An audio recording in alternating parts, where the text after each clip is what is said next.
This is the Average Joe Strongman Show.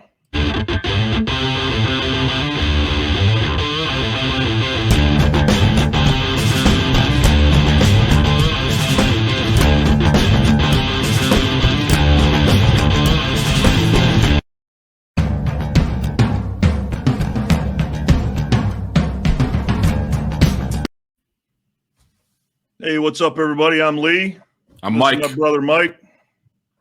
And this is the Average Joe Strongman Show. Yes, it is. Episode 3. Episode 3. And we got a great young lady on with us tonight, Miss Jen Morgan from Aurora, Illinois. Jen recently competed at Nationals last weekend, took second place in the lightweight Masters division, coming off a huge win for her. First time at Nationals, so it's a hell of an accomplishment. Anything you want to add to that, Mike? No, let's go. All right. So without any further ado, we're going to bring Jen on. So stand by.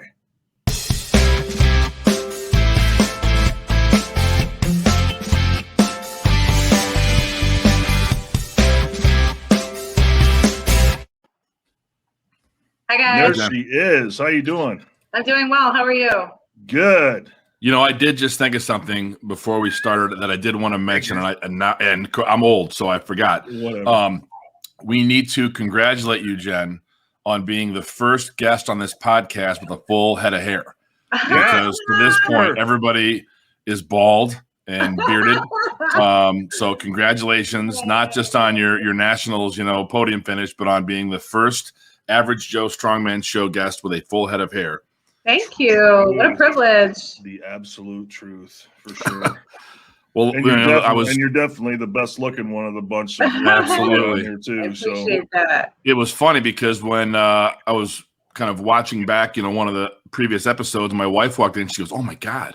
And I said, "What?" She goes, "All three of you guys are just big, bald, bearded dudes." I'm like, "Well, that's 80% of the strongman." Yeah, we do. That's right, for sure. All right, so let's get at it. So, Jen, tell us a little bit about your background in organized sports before you got into strongman. Oh, geez, my background is pretty extensive, but I'll give you the easy stuff. I played tennis very competitively through most of my high school career.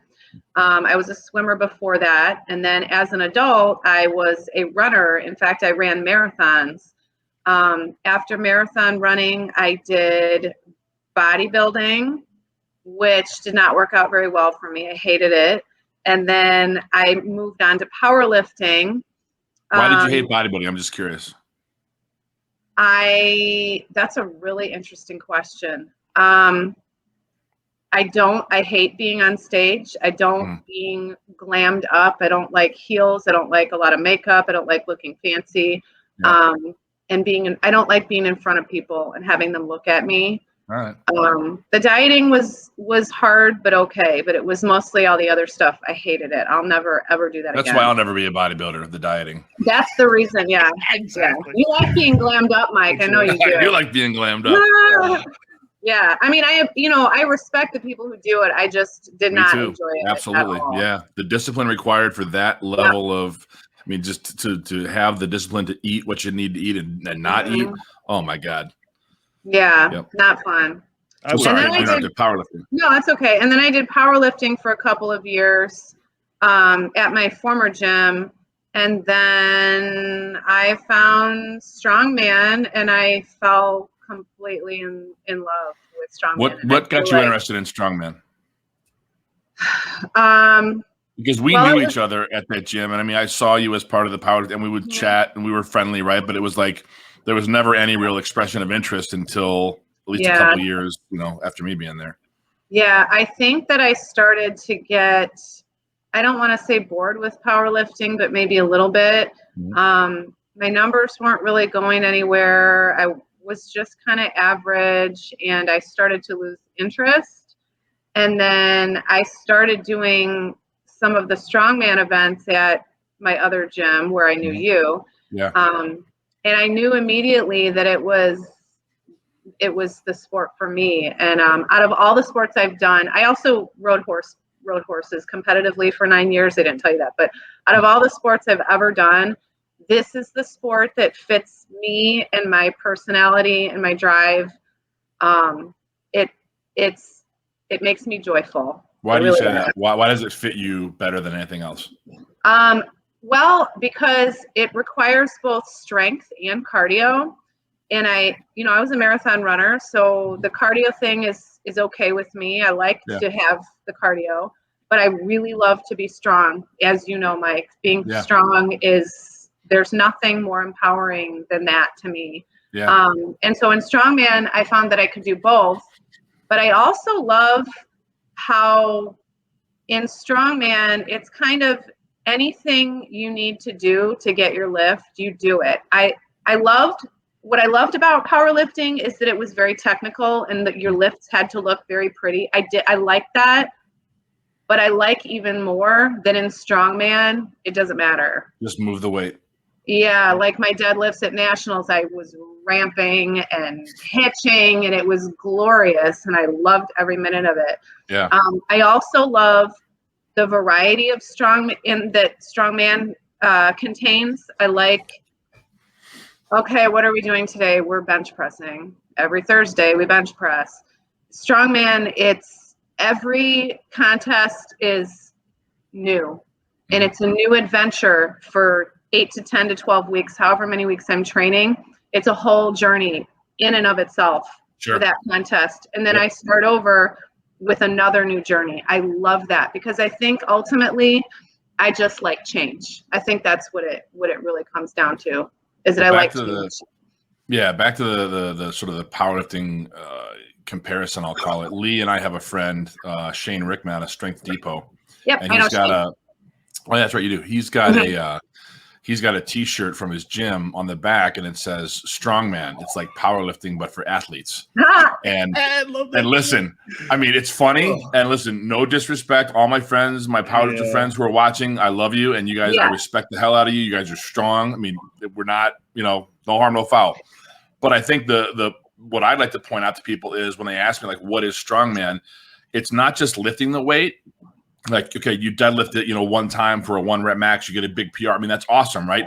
But we're not just picking up 500 pounds. We're picking it up and we're walking with it, or we're carrying it, or we're loading it, or whatever weight, not 500 pounds, but, and so there is a level of athleticism beyond just that strength of those 3 lifts that's required. You've got to be able to move with the weight. Again, I'm not dissing powerlifting, anybody. But I think that kind of gets to what you're talking about, right? There's that aspect to it. Because the foundation of Strongman is push, pull, carry, and load. Those are the 4 kind of core components, right? So that variety is appealing to me as well. And I think, as you just said, like every competition, like there are people when they look at the calendar and see what competitions are out there, they're looking at the events, not just the weight. Like, what events? Oh, I haven't done that event. Oh, I haven't done that event. Like, it gives you an opportunity to try some different stuff and then train for different things. You've got to be very well-rounded. So yes, you have to be well-rounded, and it is it's a very athletic sport. And I think that there is I don't know if stigma is the right word, but misconception is the right word. There's a misconception that all Strongman competitors are fat and huge and out of shape. Some of us are. I was just going to say. I wasn't going to say it, guys. You said it, not me. But if you look, guys need love too, folks. That's right. If you look at some of the footage from nationals, those guys are fit. It's all shapes and sizes. Athletic. That's the other thing too. The other thing I love about it. Here's the other thing I really love about Strongman. Every body, because you said all shapes and sizes, every body has its own advantages in each event. So I walked into nationals knowing that I had certain advantages because of my height. I kind of assumed I'd have a disadvantage at deadlift because of my height, but that turned out not to be the case. But loading stones, for example, there were women who were strong as all get out, but they were too short to even get it over the bar. And that's just, that's just kind of what you walk into. But I like that because I like not knowing what the strengths of my competitors are in each different event. And if one competitor has a strength in stone loading, I might have an advantage over that same person in log press, which I say ironically because I zeroed that event. But but I like that. I like the not knowing. I like the challenge of having to compete against people who are very different from me in their strengths and in their body types. I love that. And you don't really find that to the same extent in powerlifting. Yeah.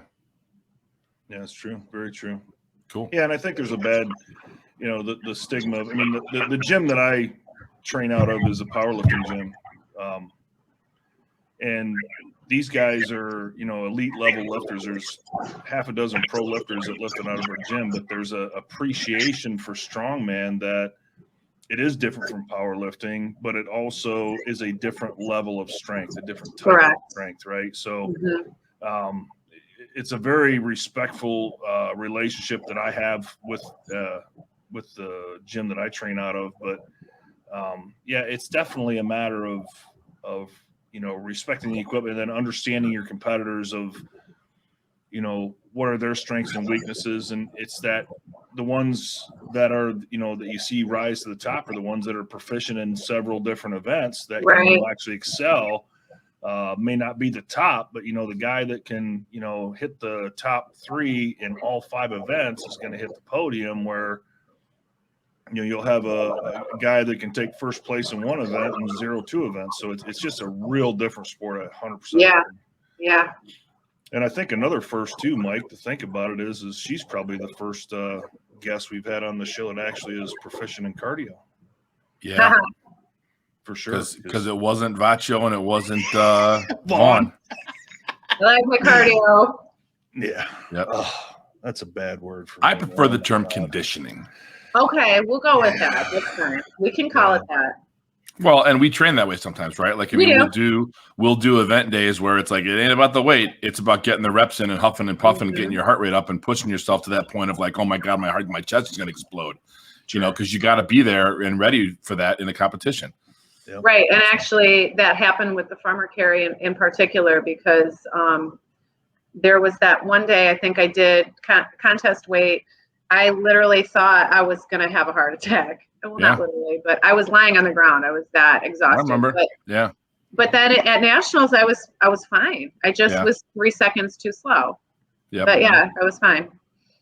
That's awesome. So Jen, do you train out of a gym or do you train at home, or both? I train, both. My home is a gym. Awesome. So during quarantine, my girlfriend and I panicked because we're both, fit chicks. We're both workout people.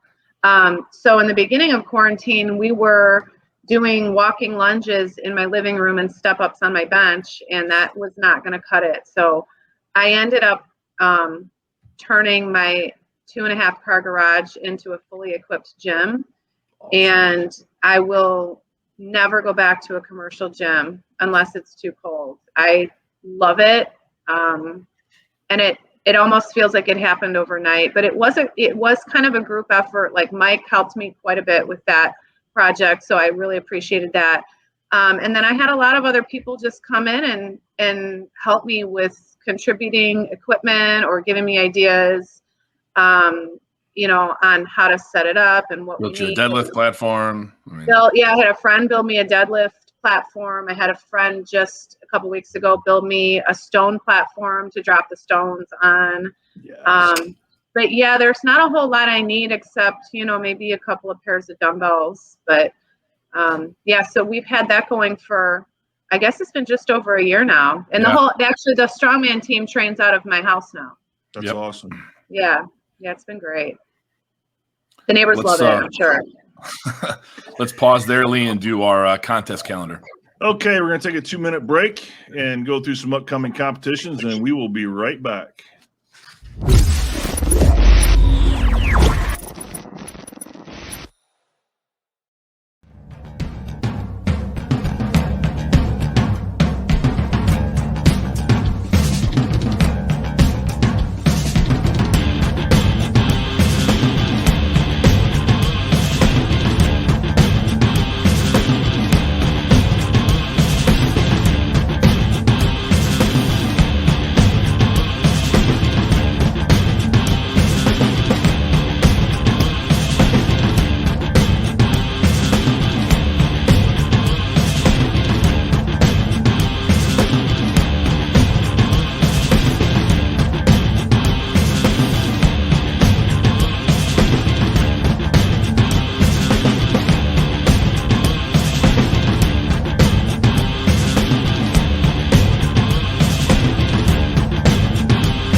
And we're back.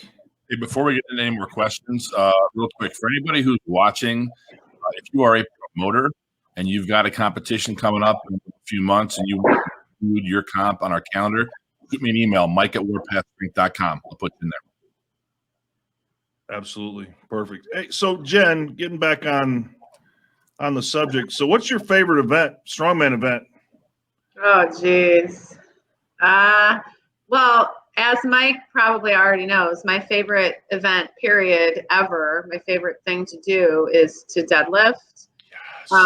So he would have answered that question for you, because he knows. I get very obsessive over it, and it gets in my head more than any other lift, and I have a lot of anxiety over it. I will cry if I miss a deadlift. It's the only thing I cry over. After that, as far as what's fun for me, I would say stone loading, which I was a little disappointed in my performance at nationals with the stone load, because I think you broke it. That was badass. I broke it. Yeah. Did you see my Instagram post? I'm stronger than Chuck Norris. That's why. Yeah. There's so something very primal about stones, right? Just taking a big rock and it's very empowering. All of it really is. But yeah, having this giant thing right here and it sounds so simple, but it really, primal. I was just going to make a really inappropriate joke, but I'm not going to do it. Yeah, I was waiting. But I'll have to go back and listen. Yeah. You can tell me later. All right. What's the other part of it's a staple of strongman. When people that don't know what strongman is and they say, okay, well, what's strongman? Well, is that the stuff with the big stones? Like, that's what they always go to. Yeah, but hey, here's the thing. How many times do they actually say stones? Because what people ask me is it some with the big balls? Yeah, that's right. Balls. Yeah, the big balls. Concrete balls. So I do enjoy carrying giant balls from one place to another and putting them over. That a girl. Yes. Thank you. Put the kids to bed. Here we go. That's right. Average Joe Strongman Show after dark with Jen. I remember when Mike had to teach me how to straddle the ball. See, there you go. Before I picked it, you have to. If my wife is watching, it's not what it sounds like. There's a T-shirt in the making. I can see it already. You know what? That's a great idea. That's a great idea. Absolutely. Yeah. Perfect. But I will say when I first started doing stones, Mike, you probably remember, it was very painful for me. I couldn't figure out the technique and it hurt your chest and really painful. And I'm sitting there going, embrace the pain. Yeah, it's gonna hurt. Embrace the suck. It's just gonna hurt. It was bad. But yeah, now that that's over, whatever that was, I love it. Yeah. That's awesome. Sometimes it hurts. Sometimes it hurts. I'm saying nothing else after that. I'm going to leave it at that. That's why I'm. Perfect. Zip it. Hang on a second. What's your least favorite strongman event? Sorry, I get my glasses because I'm old. Probably farmer carries, to be honest. Yeah. When I say probably, I mean absolutely 100%. Yeah. What is it about farmer's carry you don't like? They hurt literally everything in a terrible way. Traps, shoulders, hands, forearms. Yeah. Yeah. It's a good full body workout. If anybody out there wants a good full body workout, farmer carries work literally everything. Like a lot of strongman events do, right? Your whole body's working. And it's true. I don't know that I ever mentioned this, but Chris Vaccio, who emceed nationals and he was our first guest, he's the one that introduced me to that Magnus drill. Yeah, so you should have punched him in the face when you saw him in Minnesota, because you can thank him for that. It probably wouldn't be. But that's why I did well, though. I did well in that event. I just wasn't quite fast enough. No, but not by much, though. It was close. Yeah, but we overtrained that. We worked grip a lot. So I was happy with that. I was happy with my performance there. Yeah. Well, when you start thinking about it, when you're at nationals, there's several. We had our 165 guy, Ben Stone, actually competed there with you out of our gym, and he took second as well in the 165 class. And two of the events were decided in less than a second. 0.4 of a second. Yeah, that's how close it can be. Split. Yeah. That split the times at nationals. That is not uncommon at all. Yeah. Because you got top level athletes there that are competing against each other. they're all strong, you know. And Jen and I talked about this ahead of time too, going into nationals. You know, I mean, you can stress out about any event in any competition, but here's the deal: someone may be a monster at, you know, yoke or farmers or stones or whatever, but you know, on any given day, somebody makes a mistake and it costs them 2 seconds or 2/10 of a second. Yeah. You're done. You lost that event, and so it can go your way, or it can't. It could go not your way, right? That's just how it is. The other thing that was difficult, and this was my first experience, is being the first person to go.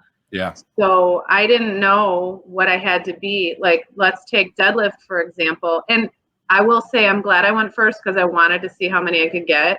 Right. But I only needed 5 reps to win that event. Yeah. But I couldn't just do 5 because I didn't know, because I was first, how many I needed. And that's the thing about strongman too. And you know, I'm constantly telling my people the same thing. You know, people think that strongman is just a big, you know, bunch of bulky animals out there, you know, lifting heavy stuff. But there's a lot of strategy in strongman. Yes. Absolutely. People don't realize, right? So, you know, it's why, you know, all these promoters, myself included, push everybody. And I push my people, say, hey, if you're going to sign up for a comp, sign up as soon as they post it, right? Because most competitions will, you know, put the athlete order in the first 4 events and reverse order of entries, and you get that ability to go last to see what it's going to take. Because and let's say that again for anybody who's watching, who is a novice, who is thinking about getting into the sport. If you've just started, sign up for competitions early now. I mean I can't overemphasize that enough, because the majority of the promoters that I know do this, right? I mean, it seems to be a standard practice. And you know, when you can sit back and like you said, Jen, you know, you only needed 5 reps to win it, but when you go first, you have no idea. So you got to give it everything you got. But, you know, if you go last and you figure out, well, I only need to do, you know, 5 reps to win this event, you're able to conserve all that energy for the next event, right? So, you know, that's where the strategy starts coming in. And, you know, especially a lot of the novice guys don't realize that. I mean, you know, a lot of the seasoned competitors, they understand that, you know, there's benefit to doing that and understanding, you know, what they need to do to win and conserving energy so they can extend and win. So, well, those last 3 reps, those last 3 reps at 315 took a ridiculous amount of toll on my body, which I could have maybe poured into the farmer carry for a faster, know. I learned my lesson at a show in Kansas City, one of Matt Sefton's shows, where I hit 18 on a deadlift, and I had people yelling, "Get 20!" I'm like, "No, I'm not getting 20." No. 18 won it by like 9 reps. I'm like, "Oh man." So I learned my lesson. And it's an unpopular thing, because I've had the same thing happen to me where I know what I need to win, right? I'll do 1 more, maybe 2, just so there's no question. And then I stop. Everybody looks at you like, no, you're done. We want to be entertained, you know. Why don't you do 10 more? That looks way too easy. It's like, because I got you want to 3 win. more events to do. That's why. It's like Russell Crowe and Gladiator. Are you not entertained? Are you not entertained? Yes. Sure. Exactly. Absolutely. So let's talk about so when you train, tell me about your warm up when you train. How do you warm up when you train? I feel attacked right now, guys. Oh no. So there's an inside something. You specifically gave me that question to ask. I did. All right, Jen, I'm sorry for whatever Mike set me up for. So she dances. Oh, pretty sweet. much. Swear to God. What's wrong with that? Nothing, but this is a battle I'm never going to win. Jen doesn't warm up. She just doesn't. I don't warm Anybody up. watching, I don't recommend that. Warm up properly before you lift. Oh, so this is the coaching thing. I got it. And he did give me for nationals. He did give me a specific prescribed warm up. Yeah, I didn't even print it out. So you're Mike's defiant child in the strongman community, huh? Okay, that's right. I love her anyway. Yeah. I'll tell you how I warm up for deadlifts, though. Okay. I deadlift. There you go. That's fine. That's good. That's my actually warm-up. oddly enough. We were just talking about this last week, deadlifts, because we were talking about because there's no sumo deadlift in strongman, right? Correct. And I'm constantly telling my people the same thing, that, you know, sumo deadlifts they're banned in strongman, but I'm telling you what, I have a big problem with glute activation when I deadlift. So when I do my warm-up sets, it's always in sumo, and my glutes fire that fast. That's right? smart. So yeah, it's definitely worth worth doing. So deadlifting to warm up is valid. I'll give you that. That was perfect. Yep. One of these days, I'll show you my warm-ups, what I used to do before I ran marathons. That's even better. No, I don't want to know. Yeah. I don't want to know. Is it My dirty? warm-up. No, I'm just kidding. Hey, so speaking of warm-ups, though, again, this is another kind of tip for anybody who's new or newer to the sport, who's thinking about jumping in. You got to know that as promoters, we really do try to provide you, if we can, with warm-up weights, with an opportunity, with an area, to warm up. But not every competition is going to allow you to do that. They're not going to have stuff for you to warm up. Now, if you have a competition in a gym, okay, you're in a gym. There's probably going to be a place to go warm up. But some competitions, you're at a park, you're at a state, you're someplace where they just don't have the extra equipment. So bring a resistance band. Bring what you can, to help get yourself warmed up in the event that there is not an opportunity to properly warm up. So I do actually want to comment on my warm up at nationals or at contest. Yeah. So I don't do like any stretching or like whatever warm ups other people do, but I do as few reps of the movement as possible to get me just under the contest weight.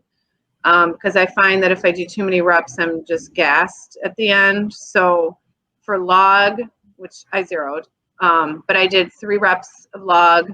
I went 5 pounds under contest weight, and I was ready to go. And I felt good. The nerves got the better of me, so I couldn't get it. But I do as few reps as I possibly can, just to feel the movement and to save my energy, because I don't know how many reps of whatever it is that I'm going to have to do depending on, the event.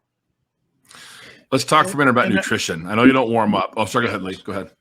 No, I was going to say, just to tag off that's also not uncommon as well, especially in the warm. There is such a thing of warming up too much. My daughter got caught up in this at her first nationals. There was a car deadlift, and she went up and warmed up. It was a Chevy Spark car deadlift, and she was a competing teen heavyweight, and she pulled the car and she did a rep, and I could tell it was hard. I'm like, okay, stop, don't do anymore. She says, well, my foot placement was off. I need to get my foot placement right. Doesn't matter. So she went up and did a second rep, and I was like, stop, don't do anymore.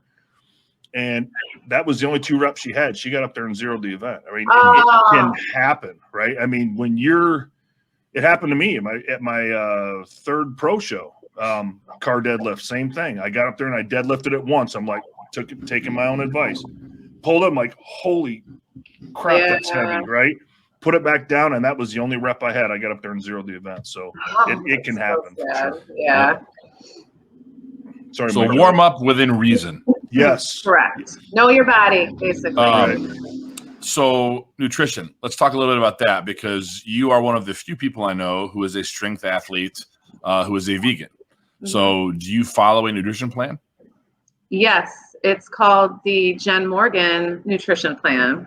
Yeah, I write my own. I'm very comfortable with knowing how to make food that works for me and how much of it and how to work out my macros. So I do all of that myself. I always have. But I will say, I've had, backstory, I've had to lose roughly 17 pounds to make the lightweight category. Why can't I think of the word? Not category, lightweight. Division, class. Thank you, division, yeah. So I have been, I track. I know not everybody likes tracking, but I love it because I like the structure of it. So I've been tracking for probably a year and a half now, however long it's been since I've lost all this weight. Yeah. Close to 2-3 years maybe. And I really have fine-tuned my diet to a place where I'm very comfortable. I'm not hungry. I'm not one of those people who's, constantly hungry because I'm not getting enough fat or protein. Yeah. And as a result of being so consistent with my diet over the past year and a half or 2, I've seen my strength go up, my cardio go up. My body has changed in ways that I like. I'm not going to lie. Yeah. And so nationals is over, but now I've got another contest coming up. So I'm just actually, Lee, she's doing your show. Oh, yeah, I Sweet. am. I just haven't signed up yet. Yes. But I will. I'm going to be an early one, I promise. Awesome. Awesome. Let's do Yeah. one more question because we're coming up on time. So Lee, you got one more? Okay, so on kind of the same subject, do you have a regular, like a pregame meal before you compete? Is there something, there's a staple that says I eat this before I compete every time? I eat, so I'm very structured. I eat the same exact thing on contest day as I would eat before I trained here at home. So it's always the same because I know it works, and I worry that if I put too much in my body or something different, my body's going to react differently. So what I'll eat, like for example, before I train here is I take spaghetti squash. And I make spaghetti squash with salsa and seitan, which you've probably never heard of, but that's a protein. It's a vegan protein that I make myself. And then I also eat a muffin, like a regular muffin that I make. So I get roughly 40 carbs before I lift. And that's what I did the day of nationals. And then between events, I had oatmeal cookies, which settle very well in my stomach. And protein bars. So not a whole lot. Like I'm not, I don't stuff my face, especially between events, because that's not going to turn out very well for me. Do you have a regular pregame meal, Lee? Like the night before, what you eat, the same thing or no? Yeah, it's a mixture of bourbon, steak, and cupcakes. I think. Because I'm a pizza guy. Years ago, before my first cup, ordered a pizza. Ever since, it's pizza the night before. Bro, if it's the pizza that I had when I was up there last time I was at your place, yeah, that would be my pregame too. But and then day of PB&J, man, you can't go wrong. Yes, Uncrustables, yeah. Uncrustables, hell yeah. Those are the best. That's the only time I eat those is during contest. Yeah, they're so good. Well, Jen, this has been awesome. Well, good.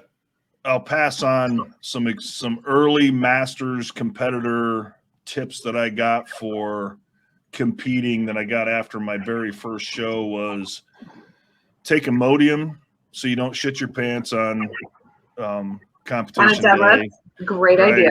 Drink a full bottle of Pedialyte the night before. Yeah. And a full bottle of Pedialyte the day of. Don't start drinking anything alcoholic until at least after the first event, and don't die. So that was what I came out of my first competition with. So I like all of that. Yeah, good Thank stuff. You. Well, this has been awesome, Jen, and there's like a million more things we can talk about, so we'll have to have you back on at some point. Yeah, but thank you for being, I thought it was not just our first guest with full head of hair, but first female guest. So that's right. Thank you for having me. This was fun. Congratulations. Yeah, it was great. Thanks. Jen, again, thanks for joining us, and congratulations on your second place at Nationals last weekend. That was very exciting. Thank you. And look forward to having you on back again. Awesome. Thanks, guys. Bye. All right. See you.